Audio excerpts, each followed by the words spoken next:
Muy bien, feliz sábado para todos, hermanos. Vamos a comenzar entonces con el tema de esta mañana. Realmente no es fácil para mí preparar los temas, pero muchas veces van sucediendo cosas, voy recibiendo mensajes, quizá miro alguna información y esas cosas me van mostrando cuál es la necesidad. Y siento que en esta hora la necesidad es reafirmar algunos principios que tenemos nosotros como protestantes, como iglesia. Y hoy quiero hablarles acerca de un principio. Ustedes saben que la Reforma Protestante está basada sobre algunas declaraciones que empiezan con la palabra sola. Por ejemplo, sola escritura, sola fe y sola gracia. Esto es lo que separa al protestantismo del catolicismo. Hubo una época en la historia de la humanidad en que solamente había una iglesia, que era la Iglesia Católica. Quizá habían algunas iglesias esparcidas por allí que estaban fuera de la influencia de la Iglesia Católica, como por ejemplo los valdenses, pero en líneas generales toda Europa era católica. Pero llegó un momento en que la Biblia reaparece y la gente empieza a descubrir que habían muchas tradiciones en el catolicismo que no eran verdad, y por lo tanto empiezan a separarse de la Iglesia Católica. Y uno de los principios fundamentales de este movimiento que se llamó la Reforma Protestante fue la sola escritura. Y es necesario, hermanos, que repasemos y que revisemos estos principios porque hoy en día están siendo cuestionados. Ustedes saben que estamos viviendo en una época de una batalla que se la denomina la batalla cultural, ¿sí? Conservadores contra liberales, derecha contra izquierda, pro aborto contra pro vida, ¿sí? Gente que está a favor de la agenda LGTB y gente que está en contra de la agenda LGTB, y a esto se le llama la batalla cultural. Y hay solamente dos bandos bien definidos, y uno de esos bandos, que es el que está en contra del aborto, que está en contra de la agenda LGTB, que son los conservadores, son mayoritariamente católicos. Y esto no es un dato menor, porque estas personas de influencia, que hoy se denominan influencers, que aparecen en las redes sociales, ya no es como hace 10, 15 años atrás, que la gente miraba a internet con descrédito. Eso es algo de internet. Antes era así, pero hoy las batallas más importantes se dan en la arena de las redes sociales. Hay elecciones de naciones tan grandes como los Estados Unidos que se definen en la arena de las redes sociales. Y el catolicismo, mis hermanos, está ganando gran terreno en las redes sociales. ¿Y cuál es una de las cosas que empezaron a cuestionar los católicos en las redes sociales? La sola escritura. La sola escritura. Y los protestantes, ¿estamos preparados para dar respuesta a esta afirmación de que la sola escritura no está en la Biblia? Y hay varias cuestiones que me gustaría poder mencionar en esta ocasión. Nosotros cuando hablamos del catolicismo romano, y lo hacemos reiteradamente, no lo hacemos por atacar a las personas. Quiero dar un ejemplo muy sencillo sobre esto. Hace una semana, unos pocos días atrás, salió un sacerdote católico hablando en un programa de televisión peruano, un sacerdote peruano. Él se llama Luis Basalar, un sacerdote, hablando de temas políticos que están aconteciendo en el Perú. Pero él dijo algo en esa nota, en un fragmento de esa nota él dijo algo, yo voy a citar prácticamente textuales palabras. Él dijo: nosotros los curas, la jerarquía de la iglesia, y hizo la aclaración, no el pueblo de Dios, o sea, separando la jerarquía de la iglesia de los fieles, hemos sido desde el siglo III hasta el día de hoy un partido político. Eso lo dijo este sacerdote en un programa de televisión, haciendo como una especie de mea culpa, ¿no? Dijo: nosotros hemos sido, desde el comienzo del catolicismo hasta el día de hoy, un partido político. Somos un partido político que, con perdón de la expresión, dijo él, nos hemos acostado con los gobiernos de turno. Así dijo en el programa de televisión. Y en algunas oportunidades hemos garantizado los golpes de Estado, ¿sí? Hablando incluso de la situación que vivió el Perú hasta hace poco tiempo, que Pedro Castillo, presidente del Perú, era aconsejado por sacerdotes católicos, era dirigido por sacerdotes católicos, y él intentó dar un golpe de Estado en el Perú y fue destituido, ¿no? En las dictaduras de América Latina también hubo una intervención de la Iglesia Católica, ¿sí? Y este sacerdote abiertamente en un programa de televisión dijo que la jerarquía de la Iglesia Católica desde que existe siempre ha sido un partido político con intereses políticos y se ha acostado, dijo él, con cada uno de los gobiernos de turno.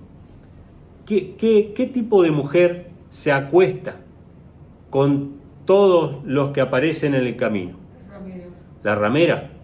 Este hombre, sin darse cuenta probablemente, o sí dándose cuenta, él reconoce que la iglesia de Roma es la ramera de Apocalipsis. Y hermanos, nosotros tenemos que orar y que Dios obre en los corazones de probablemente miles, probablemente cientos, no sé, de sacerdotes católicos sinceros, que están siguiendo a Dios según lo que entienden y según lo que saben, pero que se dan cuenta de que están metidos en un sistema que es terrible, que maneja la política de las naciones.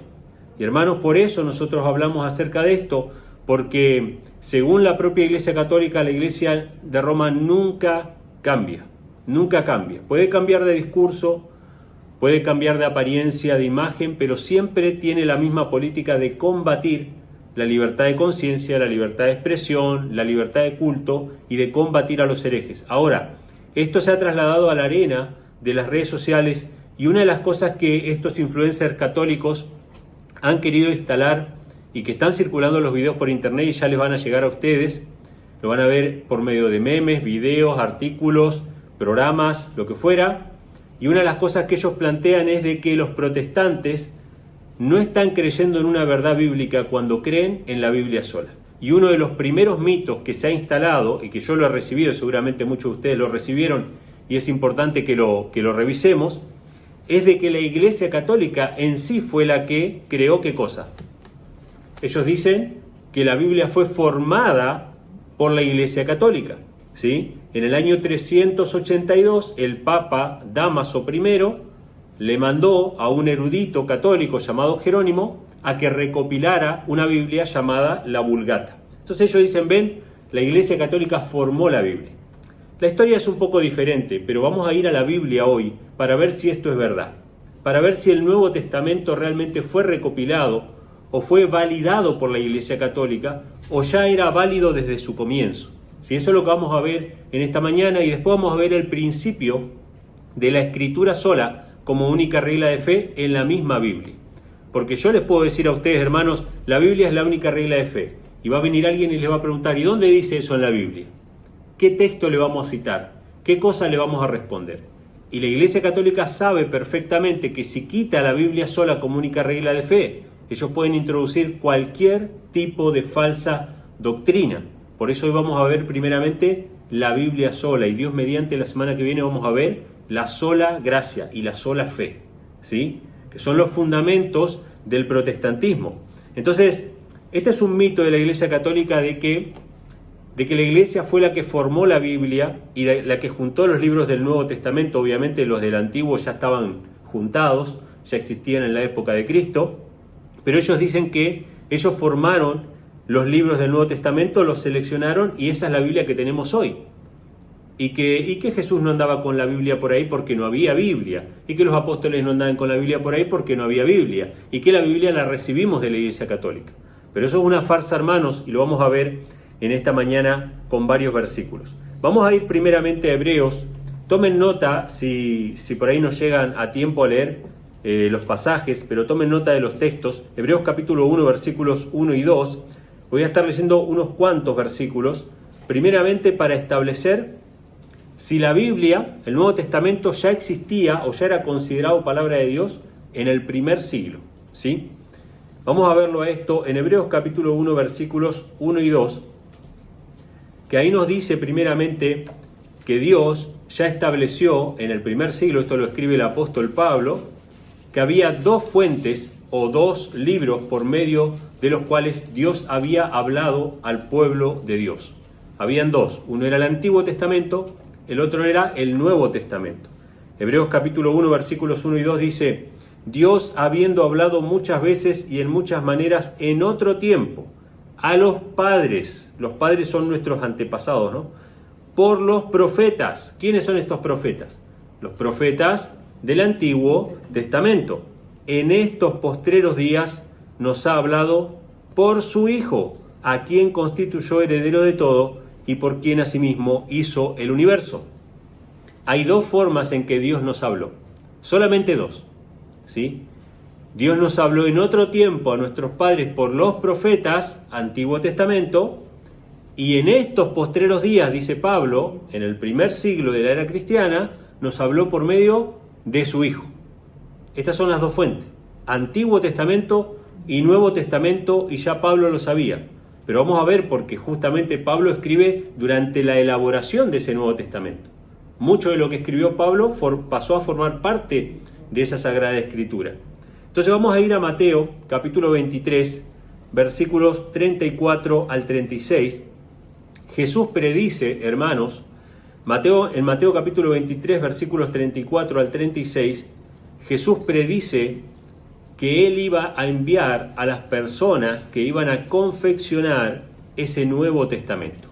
El Nuevo Testamento no fue establecido por autoridad meramente de los apóstoles o por autoridad de algún concilio de la iglesia, en absoluto. Fue por autoridad de Jesús, de Cristo, el mismo Cristo que habló a los profetas en el Antiguo Testamento. Fue Cristo el que determinó quiénes iban a escribir el Nuevo Testamento y cómo se iba a cerrar ese canon.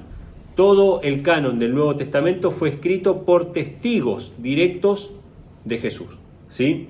Y entonces dice Mateo 23, versículos 34 al 36, por tanto, he aquí yo os envío profetas y sabios y escribas. ¿A quién enviaba Cristo? A profetas, ¿sí? Uno de ellos, ¿quién fue? El apóstol Juan, fue un profeta. Escribas, ¿quién fue un escriba? Lucas fue un escriba, ¿sí? Y sabios, dice, ¿no? Que entre ellos puede estar el mismo apóstol Pablo. Pero Cristo envió a las personas que iban a testificar. ¿Y por qué dice que tenían que haber escribas? Porque esos escribas iban a pasar por escrito la palabra del Señor, ¿sí?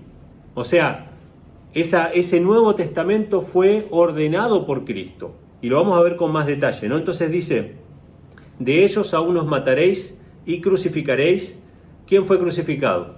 El apóstol Pedro. Algunos azotaréis en vuestras sinagogas, el apóstol Pablo.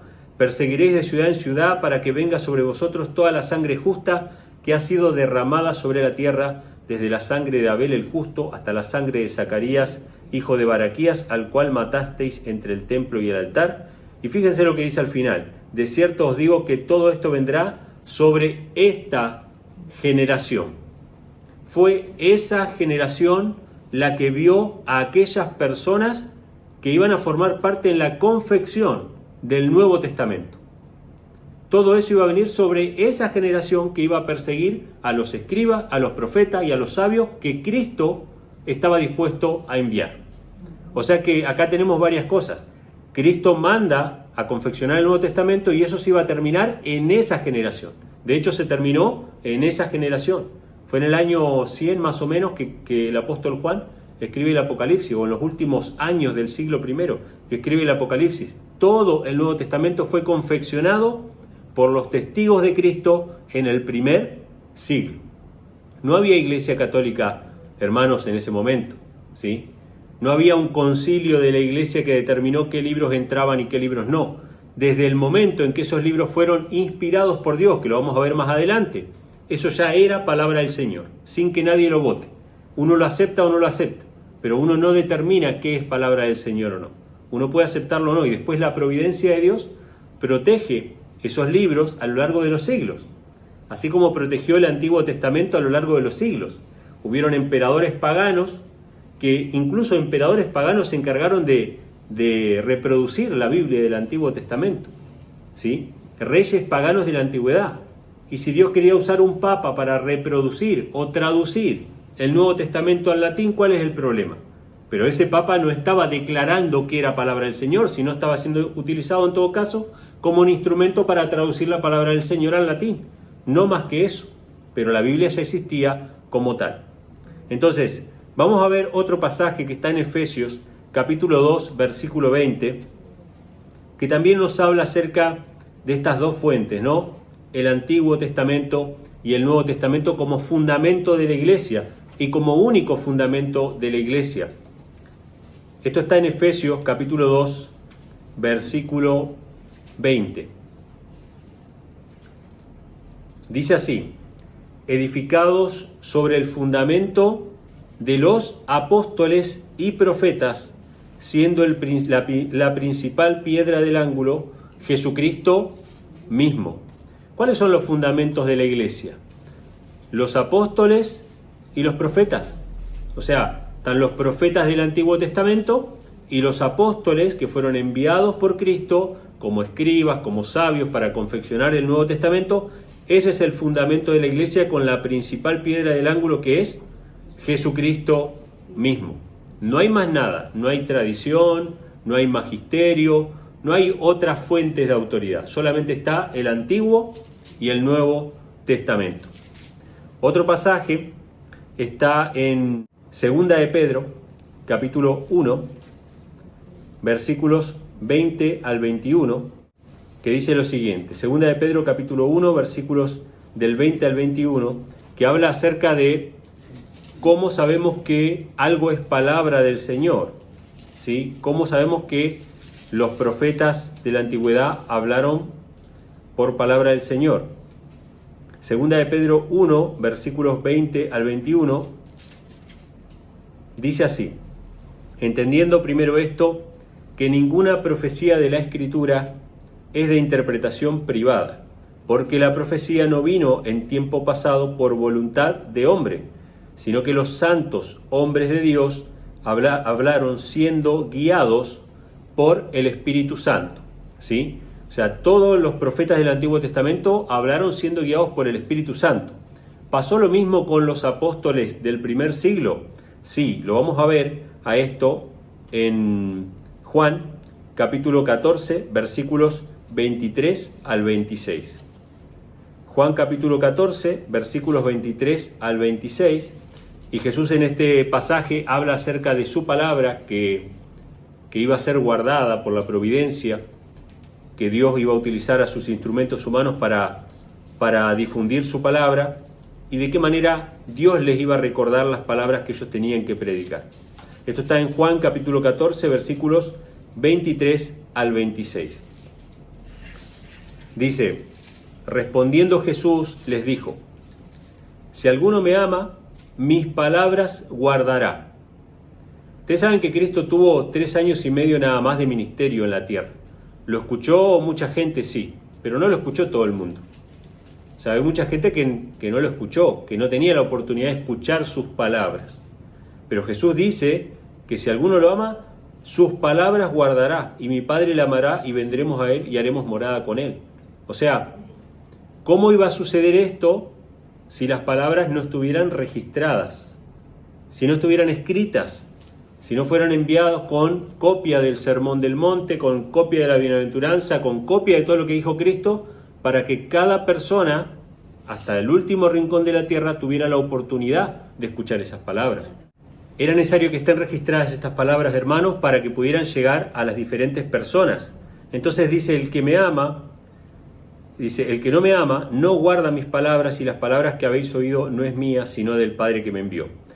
Y sigue diciendo: estas cosas os he hablado estando con vosotros. Recuerden, él iba a estar con ellos, pero después él se iba a ir, y esas palabras tenían que llegar hasta lo último de la tierra. Pero dice: más el Consolador, el Espíritu Santo, a quien el Padre enviará en mi nombre, él os enseñará todas las cosas y os recordará todo lo que yo os he dicho. Los apóstoles del primer siglo fueron inspirados por el Espíritu Santo, igual que los profetas de la antigüedad, para que las palabras de Cristo llegaran hasta lo último de la tierra. Dios nos habló de 2 maneras, hermanos, nada más. En la antigüedad los padres por los profetas, y en estos postreros días nos habló por medio de su Hijo. ¿Y quiénes transmiten esa palabra del Hijo? Los testigos de Cristo, los que fueron testigos del ministerio de Cristo. Y todo eso se terminó en el primer siglo, o sea que en el primer siglo ya estaba la palabra completa. No hizo falta concilio, no hizo falta un papa, no hizo falta nada, para que esa palabra estuviera completa y pudiera ser preservada hasta el día de hoy. Entonces, otro pasaje que quisiera compartir está en Hechos de los Apóstoles capítulo 1, siguiendo esta línea, ¿no?, de la predicación del Evangelio. Hechos de los Apóstoles capítulo 1, versículos del 6 al 9, que también nos sitúa en esa generación de los apóstoles en ese primer siglo y en la confirmación de la promesa de que el Evangelio tenía que llegar a todo el mundo, ¿no? Hechos capítulo 1, versículos del 6 al 9, dice así: Entonces los que se habían reunido le preguntaron diciendo: Señor, ¿restaurarás el reino a Israel en este tiempo? Y él les dijo: No os toca a vosotros saber los tiempos o las sazones que el Padre puso en su sola potestad, pero recibiréis poder cuando haya venido sobre vosotros el Espíritu Santo. Recuerden, los profetas son inspirados por el Espíritu Santo, y me seréis testigos a la vez en Jerusalén, en Judea, en Samaria y hasta lo último de la tierra. Y habiendo dicho estas cosas, viendo ellos, fue alzado y una nube le recibió y encubrió sus ojos. Acá tenemos bien clarito, hermanos, las palabras de Cristo tenían que llegar hasta lo último de la tierra, pero Cristo estuvo con ellos durante pocos años. Ellos tenían que registrar, inspirados por el Espíritu Santo, y llevar ese Evangelio hasta lo último de la tierra. Y todo eso se concretó, ¿cuándo? En el primer siglo. Ahora, ¿era reconocida las palabras de los apóstoles como palabra de Dios ya en el primer siglo? Vamos a ver un pasaje bien claro sobre esto. Está en 2 de Pedro, capítulo 3, versículos 14 al 16.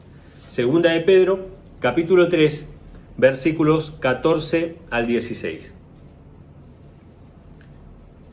Es interesante que no siempre se da esto, ¿no?, en las Escrituras, pero esta es una oportunidad y es muy clara de verlo, de ver un apóstol hablando acerca de otro apóstol.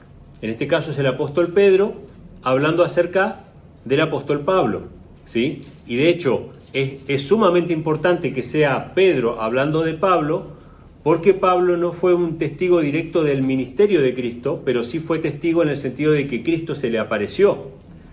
Y está bien que Pablo cuente su testimonio, pero es mucho mejor si hay una persona como Pedro que valida la experiencia de Pablo, ¿sí? Porque yo he visto, hermanos, gente quemar los libros de Pablo porque decían que Pablo no era un apóstol de Cristo, que era un falso apóstol. Pero acá tenemos el apóstol Pedro hablando del apóstol Pablo y reconociendo su ministerio. De hecho, el mismo apóstol Pablo dice en una ocasión que había gente que no reconocía su ministerio. ¿Sí? Reconocían a Pedro, reconocían a los otros apóstoles, pero no reconocían a Pablo. Entonces este texto es muy importante por eso. 2 de Pedro capítulo 3 versículos 14 al 16 dice: Por lo cual, amados, estando en espera de estas cosas, procurad con diligencia que seáis hallados en él en paz, sin mácula y sin reprensión.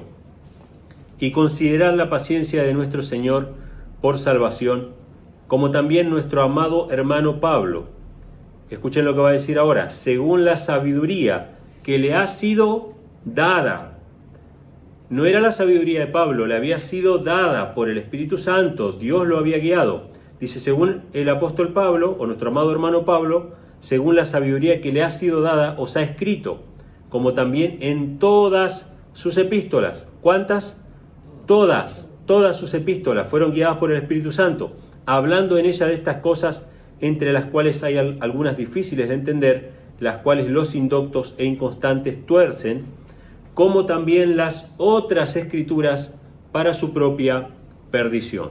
Fíjense cómo el apóstol Pedro dice que las cartas de Pablo, primer siglo, todas las cartas de Pablo eran guiadas por sabiduría divina, y había gente que las torcía como a las otras escrituras. ¿Cuáles eran las otras escrituras? El Antiguo Testamento. O sea, en el primer siglo, sin ningún concilio, sin ningún papa, sin ninguna intervención de otro hombre, la iglesia primitiva reconocía las cartas de los apóstoles como palabra de Dios equiparable a las otras escrituras, con la misma categoría. Porque Dios habló de dos maneras: a los profetas del Antiguo Testamento y habló por medio de sus apóstoles en el Nuevo Testamento, y esa es la Biblia. Así que, hermanos, tenemos acá la evidencia clara de que en el primer siglo ya el Nuevo Testamento era reconocido íntegramente como la palabra de Dios. Ahora, la pregunta de rigor: ¿la Biblia presenta el principio de sola escritura o es algo que nosotros estamos interpretando simplemente? Para responder a esto, he buscado todas palabras de Cristo. Yo sé que puedo buscar en el Antiguo Testamento y hay muchos textos. En el Antiguo Testamento hay versículos que dicen que la palabra de Dios es perfecta, que la ley de Dios es perfecta, que convierte el alma. Hay muchos textos que exaltan la palabra de Dios. En mi corazón he guardado tus dichos para no pecar contra ti. Un texto bien claro de Isaías 8 que dice: a la ley y al testimonio, si no dice conforme a esto es porque no es verdad, no les ha amanecido. Y así hay muchos textos en el Antiguo Testamento. Pero como esta es una respuesta que tenemos que dar, hermanos, para mucha gente que incluso invalidan, en otros casos ignoran, y en otros casos simplemente deciden menospreciar el Antiguo Testamento, he citado todas palabras de Cristo, solamente palabras de Jesús, para que veamos que el principio de la sola escritura como única regla de fe es 100% bíblico. Ustedes van a ver que en las escrituras, si ponen en el buscador, van a encontrar por lo menos 20 veces a Jesús citando las escrituras, ya sea diciendo que para que se cumpla la escritura, o escrito está, o como está escrito. Pero Jesús en su predicación, en su reprensión a los fariseos, en cada ocasión siempre citaba las escrituras. Pero vamos a ir a algunos casos concretos. Lucas capítulo 10, versículos 25 al 28, y en este pasaje se nos habla acerca de la salvación. Cuando Cristo tenía que hablarle a alguien acerca de la salvación, ¿qué era lo que él decía? Lucas capítulo 10, versículos 25 al 28. Y este es un tema muy importante, hermanos, porque es la manera en que nosotros tenemos que predicar. Todo lo que hizo Jesús es para ejemplo nuestro de cómo tenemos que predicar y testificar acerca de la salvación y del amor de Dios. Lucas 10, 25 al 28 dice así: He aquí un doctor de la ley se levantó y le dijo, para probarle: Maestro, ¿qué haré para heredar la vida eterna? Y fíjense lo que le respondió Jesús: ¿qué está escrito en la ley y cómo lees? Interesante. La respuesta de Cristo no fue: a mí me parece, yo creo, según las tradiciones, según los sabios, No, dijo: ¿qué está escrito en la ley? ¿Cómo lees? Y él respondió y dijo: amarás al Señor tu Dios con todo tu corazón, con toda tu alma y con todas tus fuerzas, un versículo del Antiguo Testamento, y a tu prójimo como a ti mismo, otro versículo del Antiguo Testamento. Entonces Jesús le respondió: bien has respondido, haz esto y vivirás. Cuando Jesús tuvo que hablar acerca de la salvación, él recurrió a las Escrituras como única fuente, como única regla para determinar qué era lo correcto y lo que no. Otro pasaje está en Mateo capítulo 15, versículos 3, 7 y 9, o 3, 7, del 7 al 9, y en este caso Jesús está reprendiendo a los escribas y fariseos por causa de lo que, lamentablemente la Iglesia Católica defiende hasta el día de hoy, que es la tradición. Voy a hacer una aclaración muy importante, hermanos. En el catolicismo no se cree que la Biblia sea la única regla de fe. Los protestantes creemos que la Biblia es la única regla de fe, por eso decimos la Biblia sola. Pero en el catolicismo se dice que hay 3 fuentes de autoridad, 3. Una es la Biblia, y la otra es el magisterio, que es lo que se reúnen en concilio la Iglesia Católica cada tanto tiempo y determinan, y lo otro es la tradición, cosas que siempre se hicieron por tradición, por antigüedad, etcétera, y están validadas. Entonces, ellos tienen 3 fuentes de autoridad: la Biblia, el magisterio y la tradición. Pero nosotros tenemos solamente una, la Biblia, ¿sí? Y ahora vamos a ver qué Jesús dijo con respecto a la tradición, ¿sí? Esto está en Mateo 15, versículos 3 y después del 7 al 9. Dice: pero él respondió y les dijo: ¿por qué también vosotros quebrantáis el mandamiento de Dios por vuestra tradición?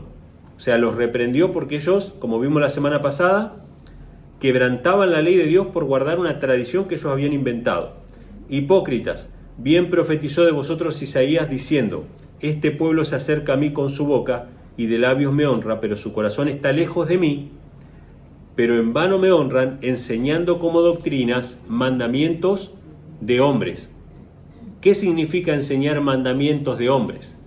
Tradiciones que no están escritas en la Biblia, que no son parte de la ley, que no fueron escritas por los profetas, sino por los ancianos, por los sabios, por los doctores. ¿Qué significa guardar estas enseñanzas de hombres? Significa estar lejos de Dios, lejos de Dios. Estamos siguiendo nuestros propios caminos, inventando nuestras propias leyes.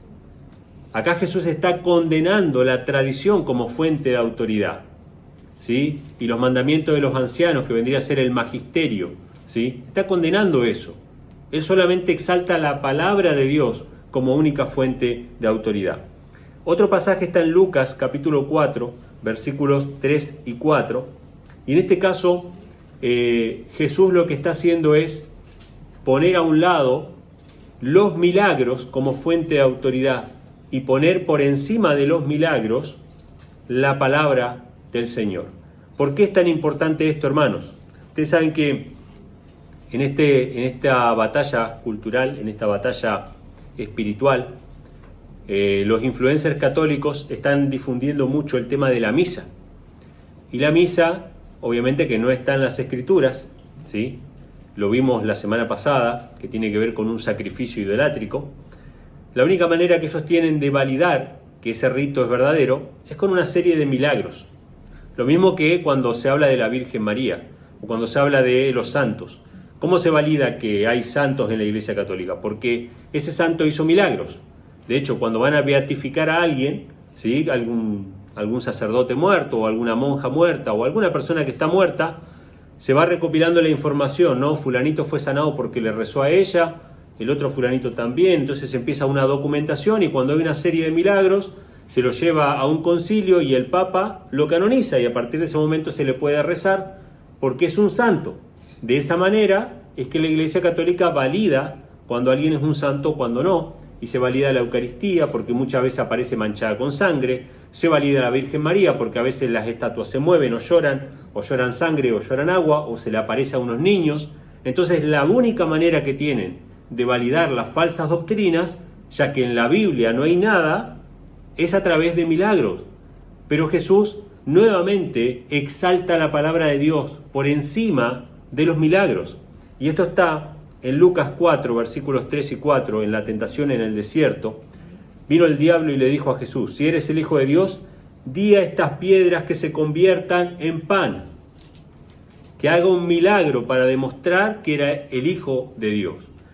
Y Jesús le dijo: escrito está, no solo de pan vivirá el hombre, sino de toda palabra que sale de la boca del Señor. Reprendió a Satanás. Hermanos, en este tiempo final, muchas de las doctrinas católicas, de las doctrinas falsas y aún la santidad del domingo va a ser validada por medio de milagros. Esto lo dice la sierva del Señor en el conflicto de los siglos.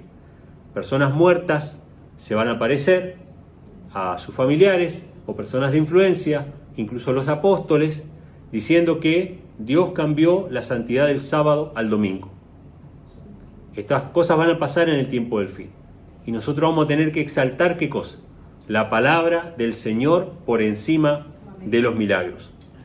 Y otro pasaje que quisiera compartir está en Mateo capítulo 5, versículos 17 al 19,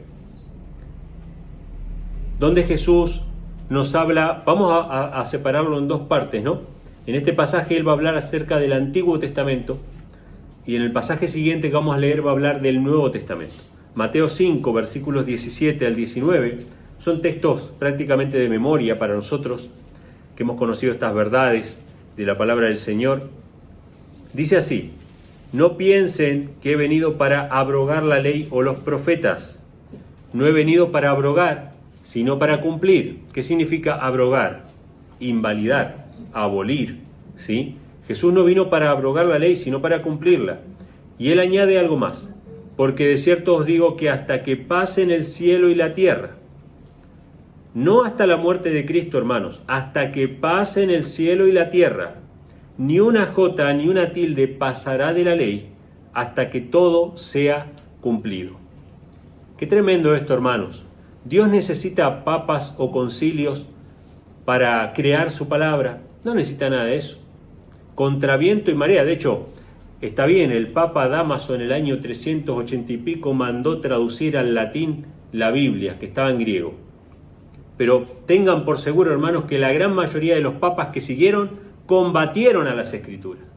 Quemaron Biblias y quemaron a aquellos que difundían la palabra del Señor. Puede ser que haya habido un papa que la promovió, pero la gran mayoría de los papas lucharon contra las Sagradas Escrituras hasta la época de la Reforma. Hasta el año 1500 lucharon contra eso cuando ya no pudieron mantener más la Biblia bajo control por causa de la imprenta, se resignaron y empezaron a imprimir sus propias Biblias. Pero antes de eso, ellos perseguían a la palabra del Señor. Pero la palabra del Señor, como dice Isaías, permanece para siempre. No necesita ningún ser humano, es más, es contra los seres humanos que la palabra de Dios permanece. Entonces dice, ni una jota ni una tilde pasará de la ley hasta que todo sea cumplido, de manera que cualquiera que quebrantare uno de estos mandamientos, muy pequeño, y así enseñare a los hombres, muy pequeño será llamado en el reino de los cielos. Hermano, la curia católica, la jerarquía católica, ¿qué enseña? ¿A guardar mandamientos o a quebrantar mandamientos? Enseña a quebrantar mandamientos, desde que fue fundada esa iglesia, hermano. Constantemente contra la ley de Dios. Dios dice, no te hagas imágenes, nosotros vamos a hacer imágenes. Dios dice, guarden el sábado, nosotros vamos a guardar el domingo. Dios dice, no hay otros dioses fuera de mí, nosotros vamos a orar a otros, a los santos, etc. Dios dice, yo soy uno solo. La iglesia dice, no, ustedes son tres en uno. Todo contra la palabra del Señor. Y así le enseñan a la gente. Y hermanos, en esta batalla que estamos viviendo hoy a través de los medios de comunicación y las redes sociales, vaya que se está avanzando Satanás a través de sus instrumentos. Por eso es necesario que levantemos nuestra voz. Pero dice, mas cualquiera que los hiciere a los mandamientos de la palabra de Dios y enseñare, este será llamado grande en el reino de los cielos. Nosotros fuimos llamados, hermanos, a enseñar la palabra del Señor, a enseñar los mandamientos y a enseñar a guardar esos mandamientos, a que la gente pueda volver al camino del Señor. Pero básicamente este texto lo que dice es que el Antiguo Testamento no iba a pasar una jota ni una tilde hasta que todo sea cumplido, hasta que pasen el cielo y la tierra. Y en Mateo 24, versículo 35, Jesús va a hablar acerca del Nuevo Testamento. Y el Nuevo Testamento tiene la misma característica porque es el mismo autor. Resiste a las persecuciones, resiste a los propios escribas mentirosos, resiste a los que han querido manipular la Biblia. Resiste todo porque la palabra no le pertenece al hombre, sino que le pertenece a Dios. Mateo 24, versículo 35 dice así: el cielo y la tierra pasarán, mas mis palabras, esto lo dice Jesús, mis palabras, igual que el Antiguo Testamento, no pasarán, no pasarán. Jesús se iba a encargar de que su palabra fuera preservada hasta el mismo fin del tiempo. O sea que, hermanos, desde el siglo I tenemos la única regla de fe, que es la santa palabra de Dios, el Antiguo y Nuevo Testamento, que no necesitó ayuda de ningún ser humano. Y para concluir quisiera leer Juan capítulo 17, versículos 7 y 8, y después del 14 al 17. Juan capítulo 17, versículos 7 y 8, y después del versículo 14 al 17. Y fíjense acá, hermanos, cómo Jesús va a establecer este principio de la sola Escritura como la única verdad, como la única regla, como la única fuente. Todo lo que tenemos, y no necesitamos más nada que la palabra del Señor. Dice así: ahora han conocido que todas las cosas que me has dado son de ti, porque las palabras que me diste les he dado. O sea, ¿qué nos dio Jesús? Las palabras que le dio el Padre. Y ellos las recibieron y en verdad han conocido que salí de ti y han creído que tú me enviaste. Versículo 14. Yo les he dado tu palabra y el mundo los aborreció, porque no son del mundo. ¿Qué les dio Cristo? La palabra. Dice, no ruego que los quites del mundo, sino que los guardes del mal.